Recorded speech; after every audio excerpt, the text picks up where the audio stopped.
नमस्कार साथियों, today news के आज के इस अंक में आपका स्वागत है। साथियों आज केंद्रीय बजट पेश हो रहा है। वित्त मंत्री निर्मला सीतारमण इसे पेश कर रही हैं। बजट की कुछ झलकियां आज हम आपको बता रहे हैं। अभी तक में जो बजट में अपडेट आया है, वित्त मंत्री के रूप में निर्मला सीतारमण का यह लगातार 8वां बजट है। सभी की नज़रें इस बजट पर लगी हुई है। बढ़ते एक्सपेंसेस और इकोनॉमिक प्रेशर के बीच टैक्स पेयर समेत कई सेक्टरों के लोगों को बजट से राहत की पूरी आशा है।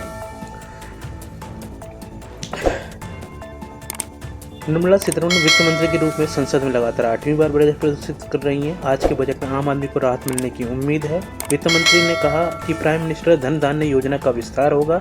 इसमें क्रॉप्स डाइवर्सिफिकेशन पर फोकस होगा। इसमें कृषि उत्पादन बढ़ेगा, जिसका लाभ 7.5 करोड़ किसानों को होगा। वित्त मंत्री ने कहा अपने बजट भाषण में कि एग्रीकल्चर और एसएमई और एक्सपोर्ट सहित हमारा फोकस ग्रोथ के 4 इंजन पर है। एग्रीकल्चरल हमारे लिए पहला इंजन है। इसके लिए मैं कुछ खास घोषणा करने जा रही हूँ। प्राइम मिनिस्टर धन धान्य योजना का भी विस्तार होगा। वित्त मंत्री निर्मला सीतारमण ने कहा कि सरकार मखाना बोर्ड का गठन करेगी। इससे बिहार के किसानों को लाभ होगा। अर्थव्यवस्था में महिलाओं का योगदान लगातार बढ़ रहा है। उन्होंने कहा कि आर्थिक गतिविधि में 70% महिलाएं सम्मिलित हैं। हमारी सरकार का जोर कृषि उत्पादकता बढ़ाने पर है। इसके लिए हम अपनी कैपेसिटी को बढ़ाएंगे। बजट में सरकार का ग्रोथ पर जोर है। उन्होंने कहा हम किसानों को फ़ायदा और उसके लिए काम कर रहे हैं। इस दौरान बजट पेश करते हुए निर्मला सीतारमण जैसे ही शुरू किया वैसे विपक्ष ने लोकसभा में हंगामा शुरू कर दिया।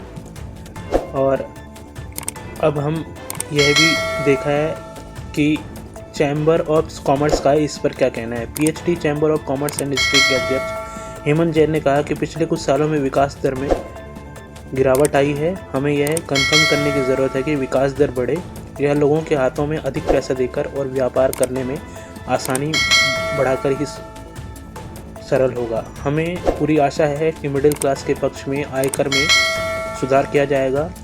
बुनियादी ढांचे और विनिर्माण के क्षेत्र में निवेश बढ़ाया जाएगा। कांग्रेस सांसद हिबी ईडन ने कहा हमें उम्मीद है कि कर नीतियों और आम आदमी छोटे व्यापारियों के सामने आने वाली समस्याओं, जिसमें जीएसटी भी शामिल है, उस पर कुछ राहत मिलेगी। मनरेगा पर अधिक आवंटन बढ़ेगा। कांग्रेस सांसद जयराम रमेश ने कहा कि हमें बजट से बहुत उम्मीदें नहीं हैं। कुछ बड़ी घोषणाएं की जाएंगी। इससे निजी निवेश को बढ़ावा मिलेगा। उन्होंने कहा कि देखते हैं मध्यम वर्ग को टैक्स में कुछ छूट मिलती भी है या नहीं। साथ ही हमें यह देखना होगा कि इन्वेस्टर्स को कर आतंकवाद से कुछ राहत मिलती है या नहीं। हमने जीएसटी में कुछ सुधारों की मांग की है। मोदी 3.0 की चर्चा पूरी दुनिया में हो रही है। देखते हैं जीएसटी 2.0 कब आता है।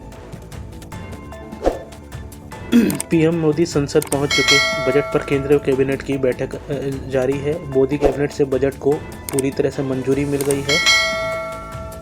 तो विकसित केंद्रीय मंत्री गजेंद्र सिंह शेखावत ने कहा कि यह बजट निरंतरता वाला होगा और देश के हित के लिए, गरीबों के लिए होगा। विकसित भारत के संकल्प की दिशा में एक नया और ठोस कदम होगा। यह केंद्रीय मंत्री गजेंद्र शेखावत का कहना है। केंद्रीय संसदीय मंत्री किरेन रिजिजू ने कहा कि देश ने देखा है कि दुनिया के सामने कई इश्यूज होने के बावजूद भारत की अर्थव्यवस्था अच्छे से बढ़ रही है। जिस रफ्तार से देश आगे बढ़ रहा है, इस तरह से हम अपनी इकोनॉमिक जितने भी डेफिसिट हैं उसको कंट्रोल करने में सक्षम रहेंगे। उन्होंने कहा कि यह वित्त मंत्री का 8वां बजट है और हमें पूरी आशा है कि यह सबको अच्छा लगेगा। रक्षा मंत्री राजनाथ सिंह भी संसद में पहुंच गए हैं। उन्होंने कहा आज जो बजट पेश होगा वो समाज के हर वर्ग के लिए होगा। राष्ट्रपति द्रौपदी मुर्मू ने निर्मला सीतारमण को बजट पेश होने से पहले दही चीनी खिलाई और उनको शुभकामनाएं दी।